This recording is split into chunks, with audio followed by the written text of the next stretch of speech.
Hi, I'm Kristan Erner from the City Savvy Show, and here is my next guest. This is Jason Garland. Jason Garland is an amazing individual that I met about 5 years ago, and one day I knew him just as the new development manager at work, and didn't really know him until one day he showed up in this very fancy car at my kid's high school, or grade school, and I'm like, oh my God, there's Jason Garland. I know him, and I was so excited that our kids went to school together, and so we built a relationship after that with your lovely wife, Katie, and your two beautiful children. We really admire you and Thanks, admire Paul. your family, and so you are our guest for 3 reasons. I thought you were going to say for 3 hours. For 3 hours. Well, I was going to say. It could be. But for 3 reasons. A, this is about the fact that we both have kind of a mirrored upbringing, that we both grew up in real estate. 2, you have a vast knowledge of real estate in the GTA. And more importantly, you have a fantastic wealth of knowledge with new development. Well, thanks, buddy. Right, it's amazing. So I really want to talk about what was it like being the son, of an owner of a brokerage. I know for me, if I could just say really quickly, it sucked. Because to this day, I still don't get any credit for the phone calls I got when my parents weren't around or they were on vacation, because people kind of went around the managers and went straight to me and would call me, and it was a pain in the butt. And I had to be always proper and present and do well and, Sure. and perform. For you, how was that experience? Well, first of all, thank you for having me. It's a pleasure being here. I'm excited. I don't get to do a lot of this, but right now it feels good. Good. So growing up in real estate, oh my goodness, I started stuffing brochures at 9. Right. Showing model suites at like 11. So I was kind of the, come on in and give them the showroom. Right. The color selections, that kind of stuff, and that's what really got me excited about getting into real estate. But I spent a lot of time in the kitchen. I actually thought I was going to be a cook. I really wanted to spend more time in the kitchen instead of looking at the tiles, figuring out what goes in the oven. Right. Well, that's amazing, because I see that on Instagram. I actually see the things that you post, and you do seem like you are a very creative chef. And it is hot in here. It is Excuse hot me. in here. Sorry about that. But you are a creator, and I think that that just tells me, yes, sales, number 1, creation, food, number 2, and the two of them combined made you what you are. So what a great combination. Did you feel pressure being the son's broker? Nope, not at all, actually. My dad, who was in real estate, he worked for Bramley Limited, which was one of the bigger developers back in the 80s. And they were sort of the big, too big to fail. And then 1990 and 1991 came along, and they actually went under. Their last project that they did was Palace Pier and Palace Place, right on Lakeshore. That was sort of all the motels leading up there, leading up to that junction right there at the end of Park Lawn. Right. And that was sort of the last hurrah for Bramley Limited, and they went under, I think it was the beginning of 92. And I would have been in grade 10, I guess. I was actually living in the front building while they were selling the south building in pre-construction. Right. And at that time, I couldn't tell you the prices back then, but about 7 years later, I started to get my real estate license. I was finally licensed in 1999 and starting to sell real estate with my Papa Bear at the time. Right. And we opened a small brokerage called the Condo Shop at Salemark Realty. I remember it. Yeah. Right on Sherburne, south of Richmond, between Adelaide and Richmond. And we were selling the first 4 buildings there for a company called Plaza Corp, which is still around. And we were selling that for somewhere around $240 a square foot, if you can believe that. And now those buildings sell for probably around $1,200-ish on the resale market. Amazing. But he never, going back to your question, did I feel pressured? Not at all. My dad did not pressure me to go into sales. I sort of watched him growing up, and it was a natural thing for me to like being around people, number one. And the style side of it and picking color selections, I like that part of it. Again, the creative side of you. Yeah. So what role did you actually play? Were you just a salesman? Did you play management? Did you? No, like every good realtor, I started in administration. Right, right. Answering phones, stuffing envelopes, stuffing brochures.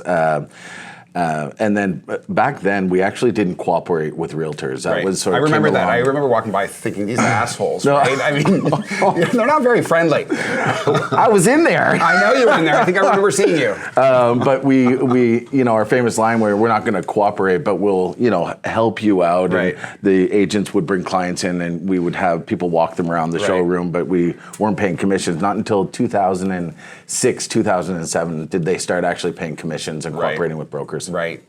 And so when your father sold, how did that make you feel? Whew. How did that make me feel? It was a good time to change. Like I said, my dad grew up in sort of the pre-construction and Bramley Limited, and we were trying to open up more of a boutique style resale brokerage with a new construction feel to it. Right. And it's challenging out there. Right.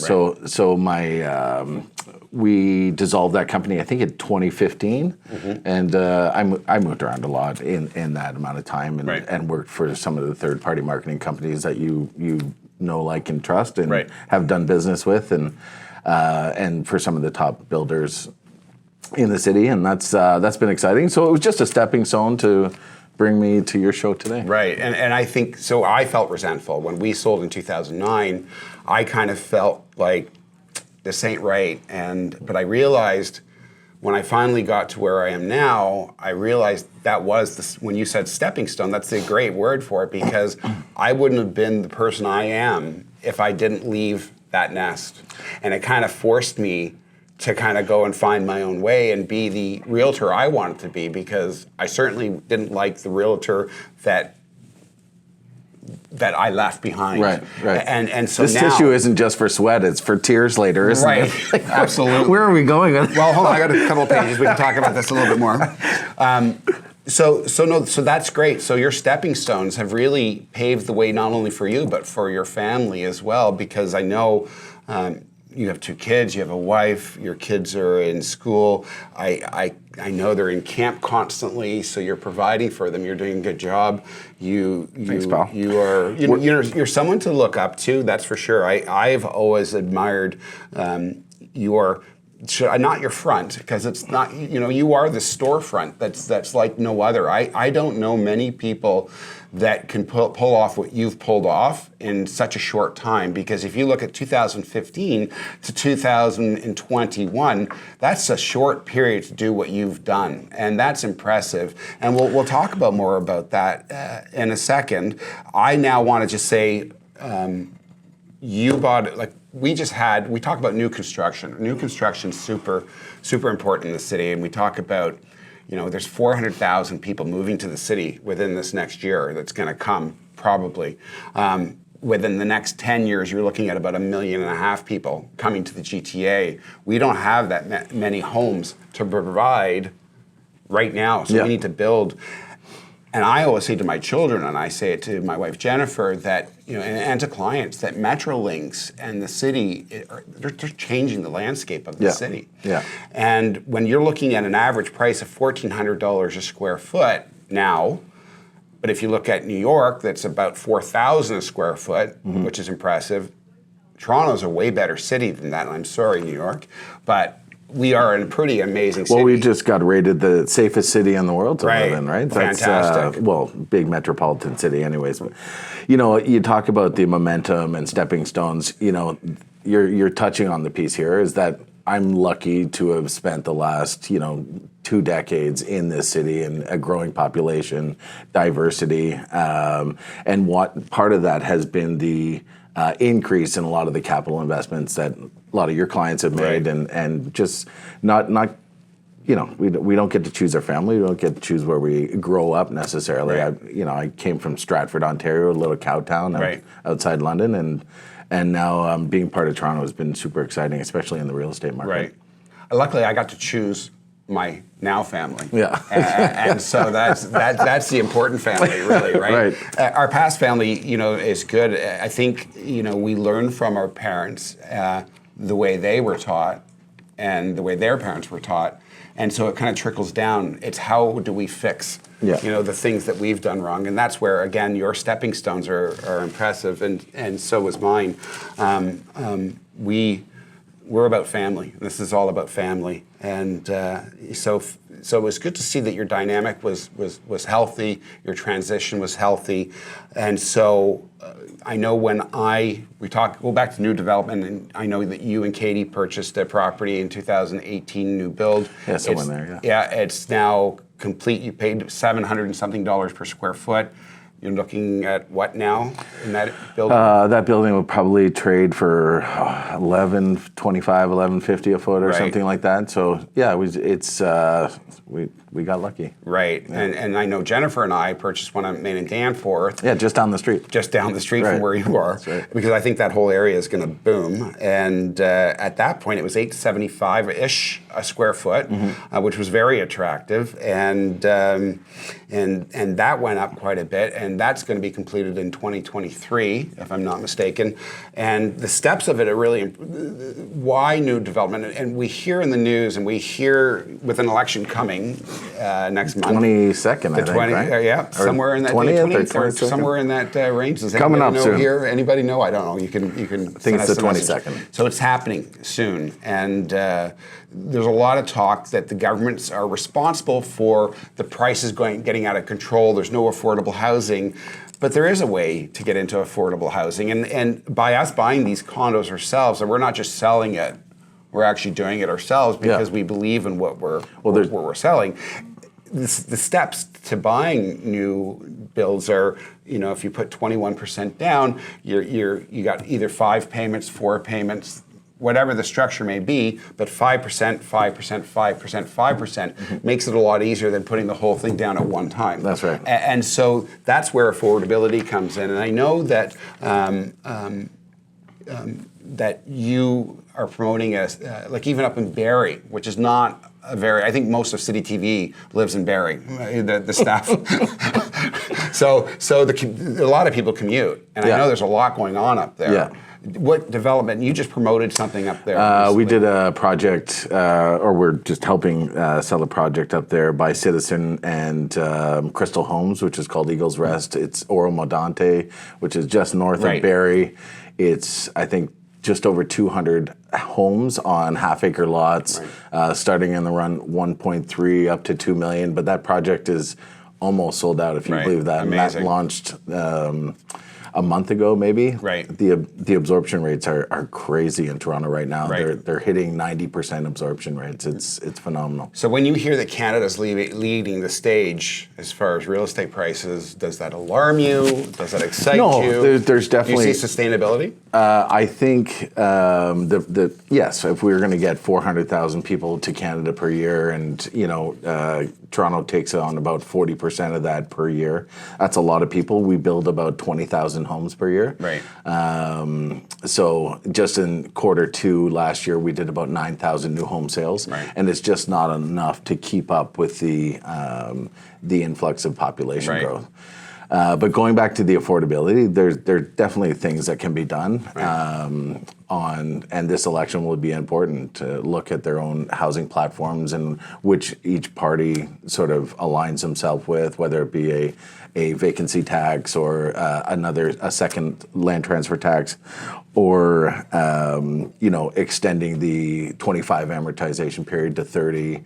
A couple of things that they can do that nationwide instead of some of these vacancy rates that are vacancy taxes that are just in Vancouver and Toronto, but put that across the board. I believe it's the Conservative Party right now that's looking at banning foreign investors completely across Canada for 2 years, and then revisit it at the end of that. So there are little things like that they can help ease the pressure of pricing increase. But that one in Barrie, this is where people are going. They're going up to Barrie. I think we did, again, 9,000 sales in new construction. Almost 60% of that was in 905. So the Oshawas, the Hamilton, like what's happening in Hamilton with Pier 8 and Citizens down there, Dream is down there. They're revitalizing 52 hectares or something like that in Pier 8 down in Hamilton. So those are the areas that people are being pushed out to because of the $1,400 a foot you're talking about. I think we're just shy of 1,300 on average in downtown Toronto on the pre-construction side. So those numbers are definitely going to push people out to the Oshawas and Pickerings. Pickering's exploding right now. It's unbelievable. And that's why you're getting a 90% absorption rate up in Barrie. It's amazing. And we're seeing that where we have a place in Sauble Beach too, that the prices have gone up through the roof there because everybody's moving from the big, they're selling here and spreading out across Ontario. So I think everywhere is doing quite well right now. And I think it will continue to do well as long as the interest rates stay relatively low. I was a little bit, last night I was out to dinner with a friend, neighbor, and client, and she had mentioned that. Friend, neighbor, and client. That's the trifecta right there. She's always like, why do you always call me a neighbor and not just a friend? Well, because I want to give the picture that my neighborhood is good and we have friendly people where we live. But she said, she wants to buy a condo, but she wants to, like right now, she's paying a lot of money for rent and for her daughter, and she wants to buy a condo, but she said she wants to wait until after the election. And to me, elections are elections. Real estate will continue. We don't live under bridges. We live in homes. 100%. We're Canadians.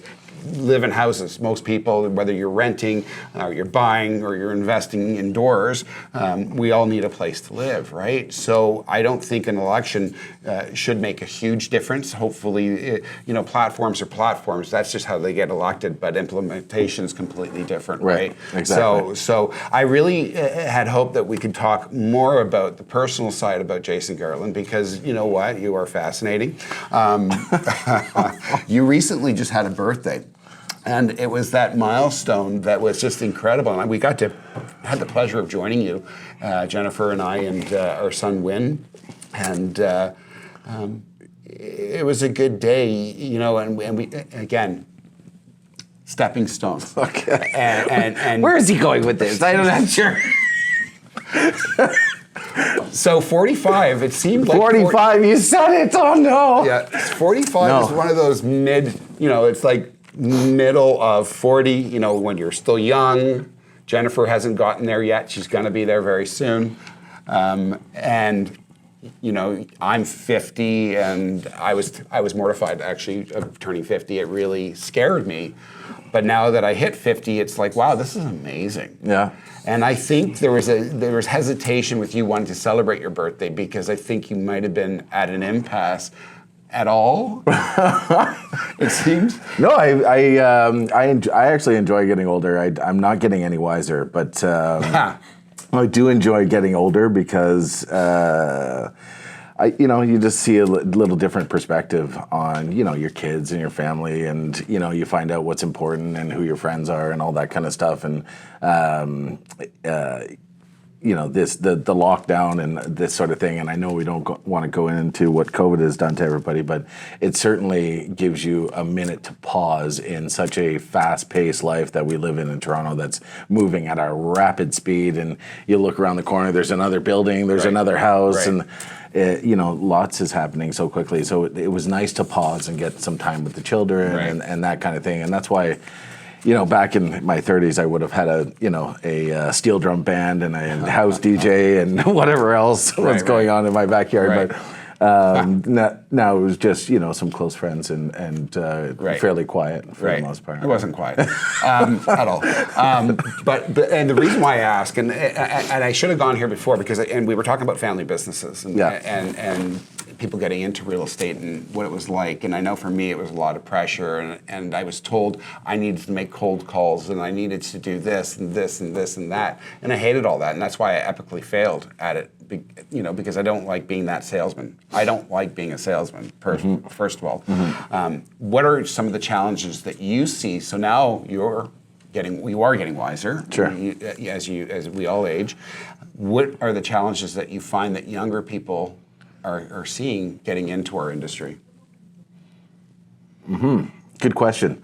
I think that communication is key. I think it's understanding that when you're communicating, communication is not just about you spending the time to talk. It's about the listening side of it. I learned from a young age, like my dad was super interested in what the other person had to say across the table. Right. So spent 80% of your time listening and the other 20% maybe talking about why this neighborhood is good, why it's the right price, why this builder is great, whatever the case may be. But spending 80% of that time figuring out what their why is and understanding that it's not about just talking people at people. Right. It's really about communicating Absorbing at a two-way street. they need.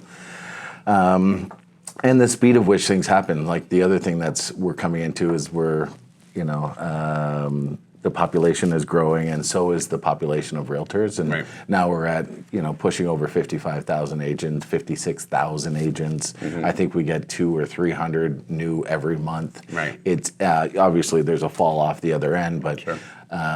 It is a fast-paced market, and it's very, very competitive. So if you're not on the front lines of technology and making sure that you're communicating properly, you're probably going to get lost a little bit. And yeah, that was a crazy answer. Right, not really, But I but- think it's important to spend the time listening. And Right. and because of the way social media works nowadays, people are glued to their phones, and people communicate through their phones a lot of the Right. time, right? Right. Whether you're doing video, all so important.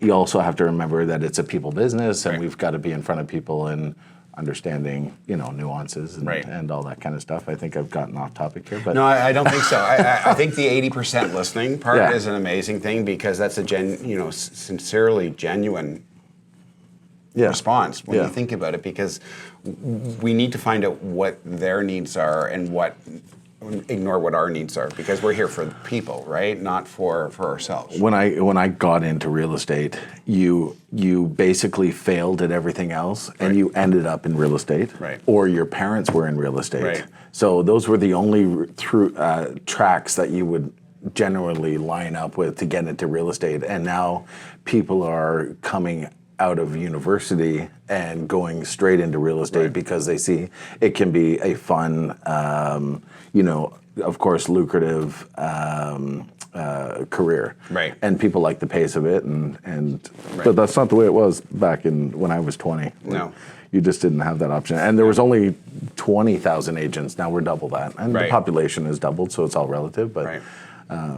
yeah, it's competitive out there for sure. For sure, yeah, no, it's definitely competitive, but it's not as competitive if you do the right things. Yeah. And I think that's why I asked, because you see people coming into your own brokerage, who are your hires, and there are a lot of young people Yeah. that automatically think they're going to make a great living. Well, younger than you and I, at least. 100%, right? And so I remember being at our family brokerage. I was the youngest guy there, and for 5 years, 6 years, until somebody else came in younger, and then younger, and then younger, and I just kept on getting older, and Yeah. so I just had to make the best of it and go, right? So new home developments. This is what so you're about building relationships. Talk about what you actually do, and Okay. what you actually do really well. So 2015. I'm still figuring that out. I know. 2015, you left your family brokerage, and then how did you get into, so from working with your father, Yeah. who worked exclusively with builders Yep. at the beginning, Yep. that kind of gave you the taste, and I know you just got back from Cairo. Right, you're a jet setter. It seems like you're everywhere for some reason. Sure. So you're always someone making relationships with developers, getting assignments. Explain the process for the audience on how to buy a new home development in a condo in the GTA. Well, first, you get Kristan's email and phone number, And Which is you gonna write be it all over the down, place. you put it on a blackboard, you write it, scribble it down in your notebook, and then you email all your friends and tell them who the greatest realtor is. Right. So that's number one. That's what you do that. first. And then you expand. If you want to look at the pre-construction, it's like what I said earlier. It's about the why, understanding what your why is. If it's an investment, if it's I want to live close to home, if it's buying into an area that maybe you wouldn't be able to get into because of the affordability, but buying a condo in that neighborhood, like a Forest Hill or a Summer Hill or somewhere like that, where you're getting a new condo in there and you get to take advantage of the community amenities. So whatever that why is what I'm trying to say. Right. Figure out what that is, then figure out your location. Again, call Kristan. Find out the location, whether it be, 7 years ago we were doing Canary District, and in that little small block, Google was going to come in. They didn't Google Sidewalk Labs. They didn't end up coming in, but Canary District had 3 buildings. Mond had a building. Tridel had 3 buildings. Citizen Fernbrook had a couple of buildings. There was 2080s. There was a whole cluster of projects within a 1 kilometer radius, and it was sort of the East Core was about to explode. Right.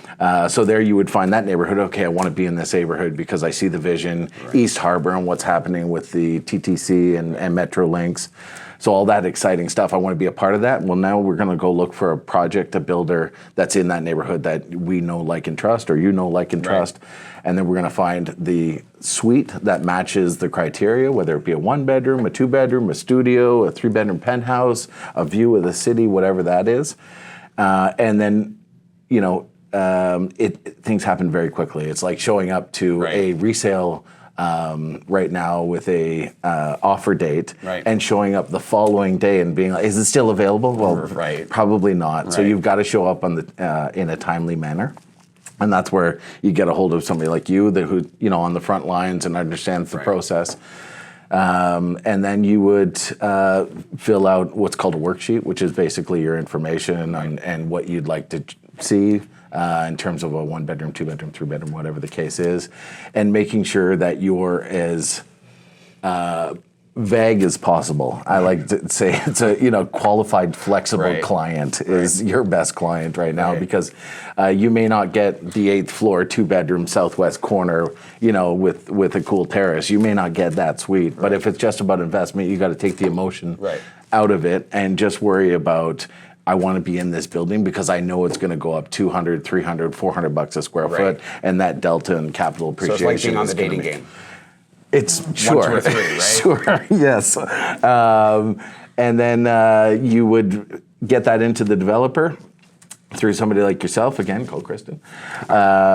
And you would potentially get what's called an allocation, which means a suite, and you would go through an APS, which is an agreement of purchase and sale, and then you would have a 10-day cooling off period if it's a condo in Ontario, and you would go through the lawyer process, make sure you've lined up all your ducks, your mortgages, and then on the 11th day you own a property, and then you wait somewhere between 2 and 8 years before it to be done. Right.